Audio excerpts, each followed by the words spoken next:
కొబ్బరి అభివృద్ధి బోర్డు అందిస్తున్న కేరా సురక్ష ఇన్సూరెన్స్ స్కీమ్కు స్వాగతం. ఈ పథకం కొబ్బరి చెట్టు ఎక్కేవారికి, నీరా సాంకేతిక నిపుణులకు మరియు పంట కోసేవారికి ముఖ్యమైన ప్రయోజనాలను అందిస్తుంది. మరణం లేదా పూర్తిగా వికలాంగతకు 7 లక్షల రూపాయల వరకు, కొంతమేర వికలాంగతకు 3,50,000 రూపాయలు మరియు ఆసుపత్రి ఖర్చులకు 2 లక్షల రూపాయలు అందిస్తుంది. అంబులెన్స్ ఛార్జీలు మరియు అంత్యక్రియల ఖర్చులు కూడా కవర్ చేయబడతాయి. దరఖాస్తు చేయడానికి నమోదు చేసుకున్న రైతు కొన్ని పత్రాలను సేకరించాలి. వాటిలో ఆధార్ కార్డు, వయస్సు రుజువు, అవసరమైతే కుల ధృవీకరణ పత్రం, అసైన్మెంట్ కోసం ప్రకటన మరియు వారి పాత్రను నిర్ధారించే అధికార ప్రామాణికత ధృవీకరణ పత్రం ఉన్నాయి. గుర్తుంచుకోండి, ఈ పత్రాలను ఈ యాప్లోని అవసరమైన పత్రాలు ట్యాబ్లో కూడా చూడవచ్చు.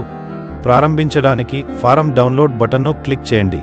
పీడీఎఫ్ను ముద్రించి నమోదు చేసుకున్న రైతు వివరాలతో ఫారంను పూరించండి. ఆ తర్వాత పూర్తి చేసిన ఫారంను కొచ్చి కేరళలోని కొబ్బరి అభివృద్ధి బోర్డు చిరునామాకు సమర్పించండి. లేదా సమీప వ్యవసాయ శాఖ కార్యాలయానికి వెళ్లి పథకానికి దరఖాస్తు చేయాలని చెప్పండి. అక్కడ సిబ్బంది మీకు మరింత సహాయం చేస్తారు. దరఖాస్తు ప్రక్రియను సులభంగా చేయడంలో ఇది సహాయపడుతుందని ఆశిస్తున్నాము. మీ సమయానికి ధన్యవాదాలు.